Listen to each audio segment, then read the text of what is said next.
మీ business ఏదైనా మీ ఊర్లో promotion చేయాలంటే అది సుమన్ టీవీతోనే సాధ్యం. ఇప్పుడే సంప్రదించండి.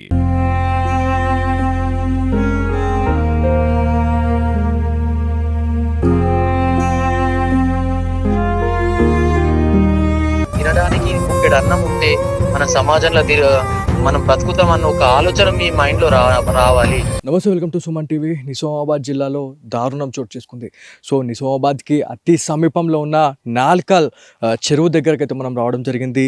ఈ నాల్కల్ చెరువులో ఏదైతే మనకి వర్ణి చౌరస్తాకి సంబంధించిన 35 ఏళ్ళ క్రాంతి, అదేవిధంగా ఏడాదిన్నర అయినటువంటి తన కూతురు, పెద్ద కూతుర్ని తీసుకొని వచ్చి ఇక్కడ ఆత్మహత్య చేసుకున్నారు అనేది మనకు తెలిసింది. ఇక్కడికి రావడం జరిగింది. ఇక్కడికి వచ్చిన తర్వాత మనము చాలా వరకు కూడా ఎవరైతే స్థానికులు చూసినా వాళ్ళు ఎవరైతే ఉన్నారో వాళ్ళతో మాట్లాడడం జరిగింది. అర్ధరాత్రి టైంలో ఆయన రావడము, ఎవరైతే వాళ్ళ కూతుర్ని తీసుకొని ఒక ఫ్యాషన్ ప్రో బైక్ తీసుకొని వచ్చేసి మరి ఇక్కడ ఫస్ట్ బైక్ అనేది ఇక్కడ పార్క్ చేశారు. ఈ రూట్ ఏదైతే మీకు కనిపిస్తూ ఉందో ఇది నియర్ బై 5th టౌన్ నాగారంకి సంబంధించిన రూట్ ఇది. ఈ రూట్లోనే క్రాంతి ఇక్కడికి రావడం జరిగింది. క్రాంతి కుమార్ ఇక్కడికి వచ్చి వెహికల్ అనేది ఇక్కడ పార్క్ చేసి తన పెద్ద కూతురుతోనైతే ఈ ఆత్మహత్య అయితే చేసుకున్నాడు. ఈ చెరువులో దుంకి తను బలవన్మరణానికి అయితే పాల్పడ్డాడు అనేది తెలుస్తూ ఉంది. అసలు దీనికి గల కారణాలు ఏంది అని చెప్పేసి మనము చాలా వరకు కూడా ఎంక్వైరీ చేయడం జరిగింది. ఎంక్వైరీ చేస్తే దాంట్లో ఒక సూసైడ్ నోట్ కూడా తను లిఖించి మరి తన వల్ల బలవన్మరణానికి అయితే పాల్పడ్డాడు, తను ఒక ఆత్మహత్య చేసుకున్నాడు అనేది మనకు తెలుస్తూ ఉంది. ఇక్కడ తను వచ్చిన తర్వాత బైక్ పెట్టి తన కూతురుతో సహా తను ఆత్మహత్య చేసుకున్న ఘటన అయితే ఇక్కడ ఏదైతే మనకి నాల్కల్లో చాలా వరకు కూడా ఈ చెరువులో పడి ఆత్మహత్య చేసుకున్న తర్వాత ఈ నాల్కల్కి సంబంధించిన ప్రజానికం అంతా ఒక్కసారిగా ఉలికిపడ్డారు. ఈ ఆత్మహత్యలు ఏంది అని చెప్పేసి చాలా వరకు మాట్లాడుకుంటున్న సిచ్యువేషన్ అయితే ఉంది. సో ఎవరైతే క్రాంతి కుమార్కి సంబంధించిన చెప్పులు కూడా ఇక్కడ చెప్పులు వదిలేసి తను లోపలికి వెళ్ళి ఆత్మహత్య అయితే చేసుకున్నాడు అనేది మనకు తెలుస్తూ ఉంది. ఇది తెల్లవారుజామున తెలవడం జరిగింది. సూసైడ్ నోట్ అనేది దొరికిన తర్వాత ఎవరైతే పోలీస్ అధికారులు రంగంలో దిగిన తర్వాత వాళ్ళ ఎవరైతే ఫ్యామిలీ మెంబర్స్కి కూడా పూర్తి ఇన్ఫర్మేషన్ అనేది చేరవేసిన వెంటనే క్రాంతి కుమార్కి సంబంధించిన వాళ్ళ భార్య కావచ్చు, వాళ్ళ తల్లిదండ్రులు కూడా ఇక్కడికి వచ్చి చాలా వరకు బోరున విలపించిన పరిస్థితి అయితే ఉంది. కాకపోతే ఇట్లాంటి ఇన్సిడెంట్స్ అనేటివి ఉమ్మడి నిజామాబాద్ జిల్లాలో చాలా సర్వసాధారణంగా జరుగుతూ ఉన్నాయి. ఒక చిన్న బాధ వచ్చిందంటే ఆత్మహత్యలే శరణ్యం అని చెప్పేసి చాలామంది అనుకుంటా ఉన్నారు. కాకపోతే ఈ మధ్య కాలంలో అంటే మనం మాట్లాడాల్సింది ఏంటంటే రోడ్ల పైన భిక్షాటన చేసుకొని చాలామంది బతుకుతూ ఉన్నారు. అంటే ఇవాళ ఎవరైతే క్రాంతి కుమార్ గురించి మనం మాట్లాడుకుంటే 35 సంవత్సరాలు అండి తనకి. 30 సంవత్సరాలలో ఎన్నో చూసుంటాడు, ఎన్నో స్టోరీస్ విన్న క్రాంతి వల్ల చనిపోయిందంటే ఒక్కసారి ఆలోచించండి. ఎంత బాధ ఉంటే, ఎన్ని అప్పులు, ఎంత మానసిక శోభ అనుభవిస్తే తను ఇవాళ చనిపోయాడు అనేది మనకు తెలుస్తుంది. కాకపోతే భిక్షాటన చేసుకొని చాలామంది బతుకుతున్నారు. కాకపోతే మనం చచ్చిన తర్వాత ఏం సాధిస్తాము అని చెప్పేసి చాలామంది ఇవాళ బాధపడుతున్న సిచ్యువేషన్ ఉంది. సో ఏదైతే ఒక సూసైడ్ నోట్ అయితే ఏర్పడ్డది, సూసైడ్ నోట్ రాసి మరి తను ఇవాళ చనిపోయాడు. సో సూసైడ్ నోట్లో చాలా వరకు కూడా కొన్ని అనుమానాలకైతే తావిస్తుంది అనేది మనకు తెలుస్తూ ఉంది. సో సూసైడ్ నోట్లో ఒకటే రాసి ఉంది, ఏమంటే నేను లైఫ్లో ఫెయిల్ అయినాను. ఏదైతే వాళ్ళ భార్య గురించి మాట్లాడుకుంటే వాళ్ళ భార్యకు కూడా ఒక మెసేజ్ అయితే ఇవ్వడం జరిగింది. నా వల్ల చాలా ఇబ్బందులు పడ్డాను, ఒకవేళ నేను చనిపోతున్నాను, నాల్కల్ చెరువులో నేను దుంకేసి చనిపోతున్నాను, చనిపోయిన తర్వాత నువ్వు వట్టి ఉండకుండా మళ్ళీ ఒక కొత్త లైఫ్ని అనేది స్టార్ట్ చేయని చెప్పేసి కూడా దాంట్లో ఒక లెటర్ అయితే రాసి పెట్టిండు అనేది మనకు తెలుస్తూ ఉంది. అంటే ఈ అవినాభావ సంబంధంలోని ఏదైతే మనకి ఈ భార్యాభర్తల్లో ఏదైనా కుటుంబ కలహాలు ఉన్నాయా అనేది కూడా చాలా వరకు ఆ డౌట్ అనేది ఏర్పడుతుంది, ఒక క్వశ్చన్ మార్క్ ఏర్పడుతుంది అనేది మనకు తెలుస్తూ ఉంది. కాకపోతే ఇక్కడ ఎవరైతే క్రాంతి కుమార్ వాళ్ళ పాప ఇద్దరు కూడా చనిపోయిన తర్వాత ఇదంతా తెలుసుకున్న తర్వాత ఏదైతే సూసైడ్ నోట్ అనేది బయటపడిన తర్వాత పోలీస్ అధికారులు రంగంలో దిగిన తర్వాత పోలీస్ అధికారులు రెస్క్యూ టీమ్ని తెప్పించి మరి వాళ్ళతో ఏదైతే మనకి సహాయక చర్యలు అయితే చేయడం జరిగింది. మొత్తం వెతికారు, మొత్తం సెర్చ్ చేసిన తర్వాత కొన్ని గంటలు శ్రమించిన నిష్క్రమించిన తర్వాతనే క్రాంతి కుమార్ అదేవిధంగా వాళ్ళ కూతురైనటువంటి ఏడాదిన్నర కూతురైనటువంటి అమ్మాయి అయితే పాప అయితే దొరికిందనేది మనకు తెలుస్తుంది. కాకపోతే ఆత్మహత్యలు అనేటివి ఇవాళ శరణ్యం అని చెప్పేసి చాలామంది అనుకుంటున్నారు. కాకపోతే ప్రతి ఒక్కరు ఆలోచించాల్సింది ఏంటంటే మనం బతుకుంటే మనం ఏమైనా సాధించవచ్చు. చావే మనకి మన సమస్యలకు పరిష్కారం అంటే మాత్రం డెఫినెట్లీ అది తప్పు అని చెప్పి చెప్తా ఉన్నారు. సో ఇందులో భాగంగానే మనతో మాట్లాడడానికైతే క్రాంతి కుమార్కి సంబంధించిన ప్రాణ స్నేహితుడు మనతో ఫోన్ ఇన్లో అయితే రెడీ ఉన్నారు. ఒకసారి వారితో మాట్లాడదాము. సో చివరిసారిగా ఎప్పుడు క్రాంతి కుమార్ని కలవడం జరిగింది అనే దానిపైన అయితే మాట్లాడడానికి దండు శ్రీకాంత్ ఉన్నారు. ఒకసారి వారితో మాట్లాడదాము.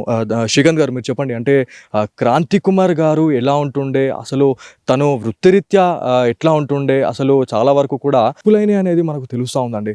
సో ఈ అప్పుల కారణంగానే తను చనిపోయాడా లేకపోతే ఇంకేమైనా ఏమైనా జరిగినాయా అనేది కూడా చాలా మందికి తెలియాల్సి ఉంది.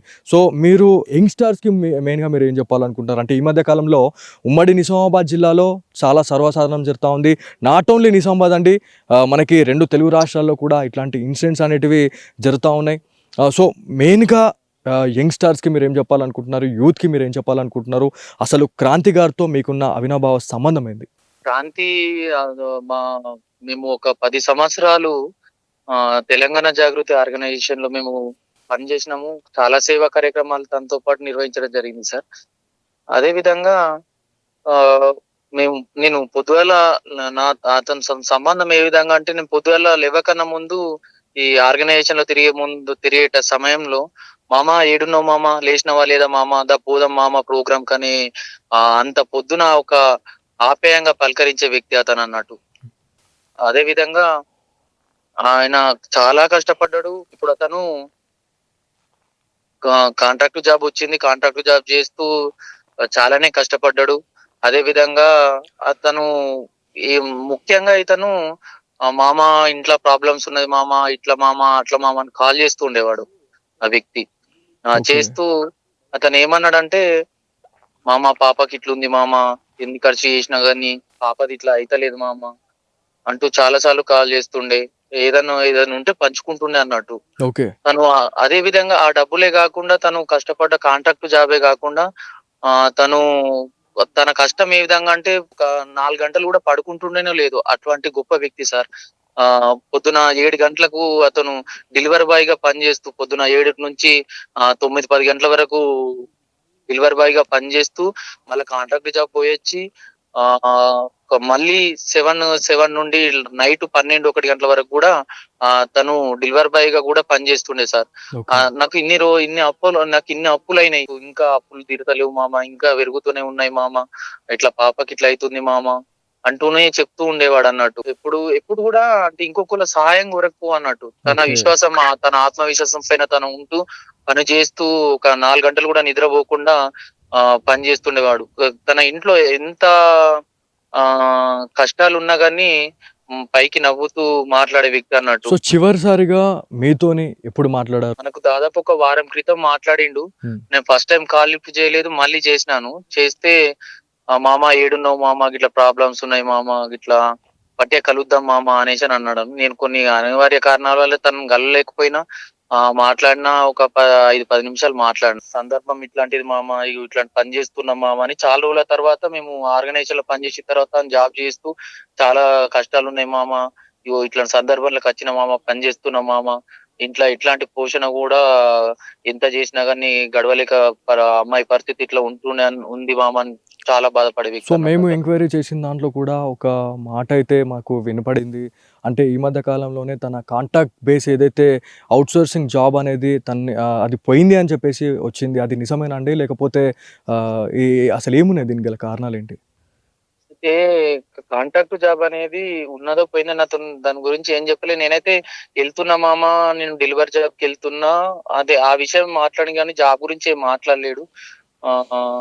అయితే ఈ కారణం అయి ఉండొచ్చు ఏంటంటే, పాపం అతను ఇల్లు కట్టుకున్నాడు.